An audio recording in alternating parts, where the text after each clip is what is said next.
Buen día con todos. Mi nombre es Sharon Celada Gomero, soy bachiller en Derecho por la Universidad César Vallejo, filial Chimbote,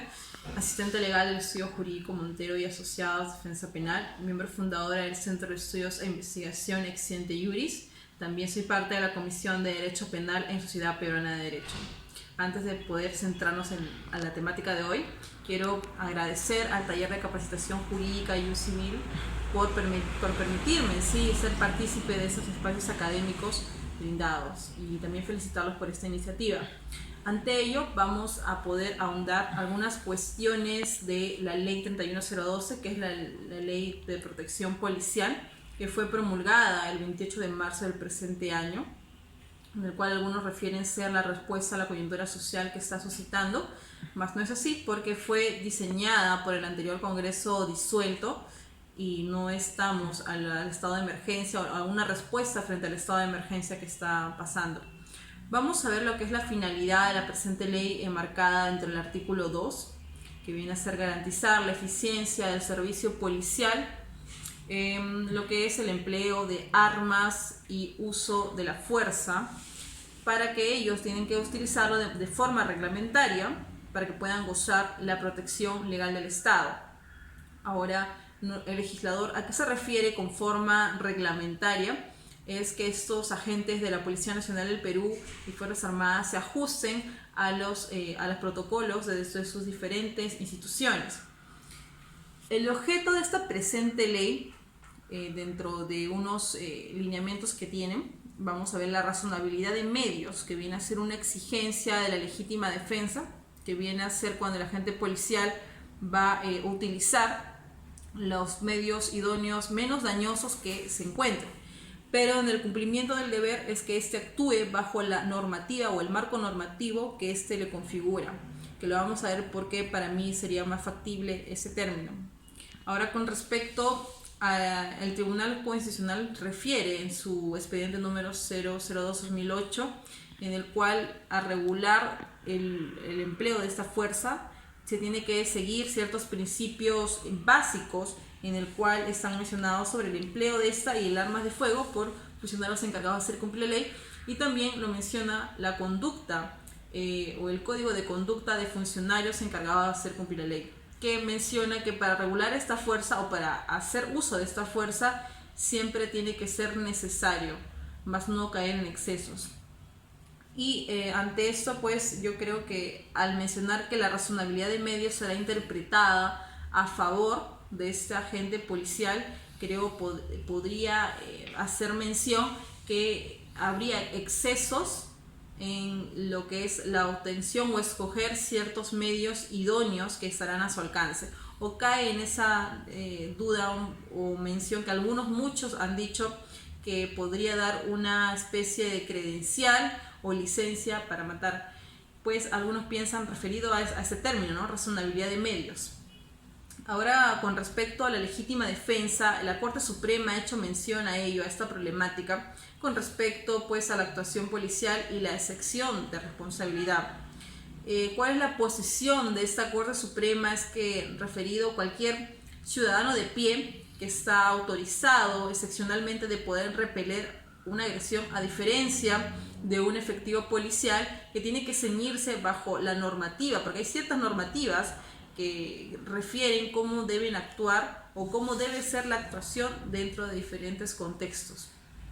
Una de las aristas también que se ha mencionado en esta ley es con respecto a la modificación del artículo 20, numeral 11 del Código Penal,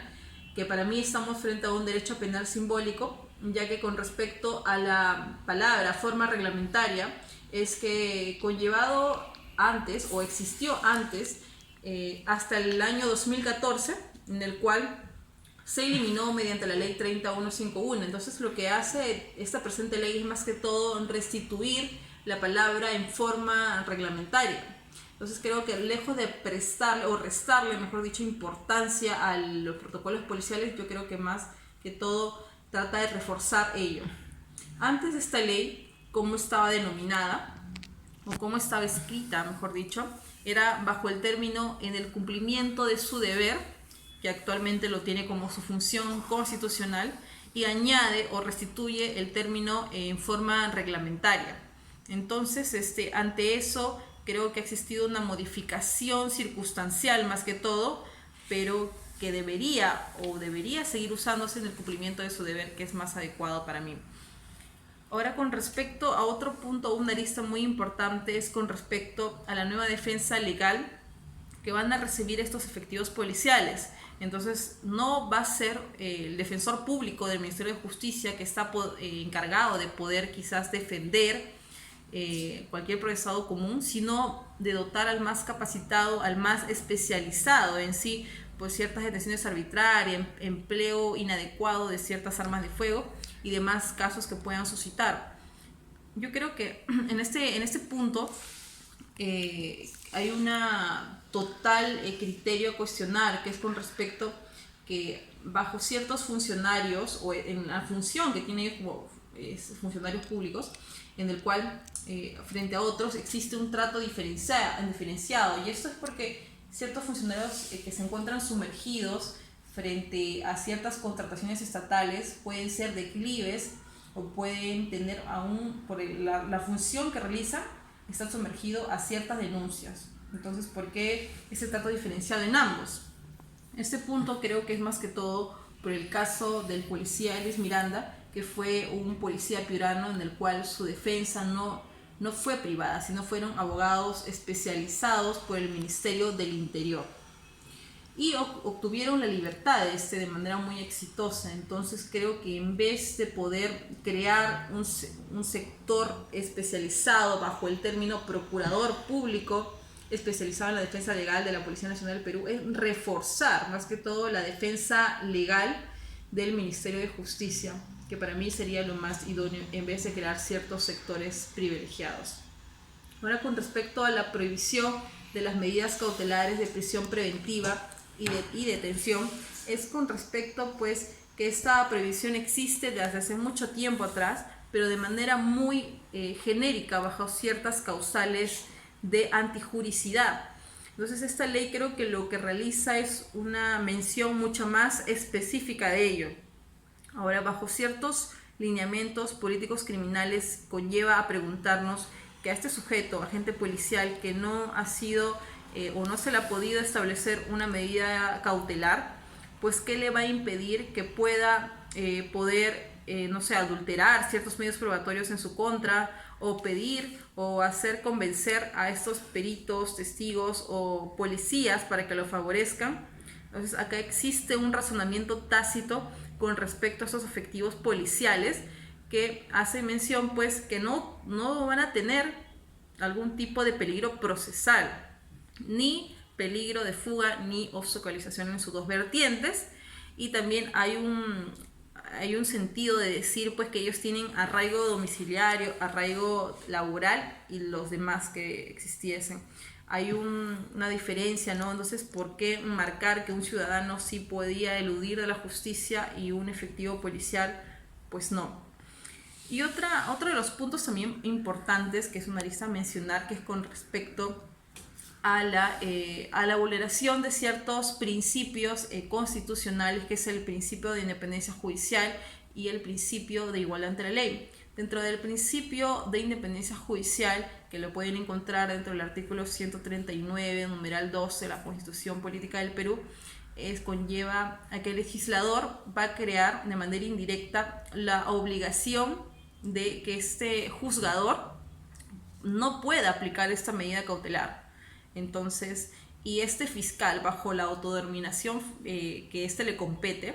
que es una persona, vale decir, enmarcada dentro de la legalidad procesal, pero esto no viene a decir que sea un mero aplicador de la ley, sino él va a tener que desenvolverse de acuerdo al margen normativo en los determinados casos que puedan existir. Ahora, con respecto a ello, quiero mencionar que pues en el caso que este fiscal pues pueda pretender un requerimiento de prisión preventiva en un caso, pues el juez de manera indirecta el jugador le establece que no puede ser posible ello bajo esta ley. Entonces creo que debería existir un razonamiento, creo, particular en cada caso concreto bajo los principios de inmediación, publicidad y oralidad, para ver o para que realice o visualice el juez si es que compete o no esta medida cautelar y si es que hubo o no un uso reglamentario de la fuerza o del empleo de armas de fuego. Ahora, con respecto al principio de igualdad ante la ley, que lo pueden visualizar dentro del artículo 2, numeral 2 de la Constitución, es que referido a ello, el legislador puede establecer ciertos requisitos adicionales para la imposición de esta medida cautelar, pero lo que no puede realizar es que estos requisitos en sí legales puedan estar en función a un grupo determinado de sujetos que se encuentran también responsables por hechos similares. Vemos que existe o es contraproducente esto porque crea un privilegio a este sector cuando notablemente pueden eludir o pueden evadir o obstruir la justicia o el proceso penal que se le está llevando. Ante esto también creo que para mí uno de los puntos más importantes de esta ley no se ha visto o se ha dejado de lado no es ni la prohibición de prisión preventiva ni lo demás que he hecho mención, sino el atentado al principio de proporcionalidad que existe.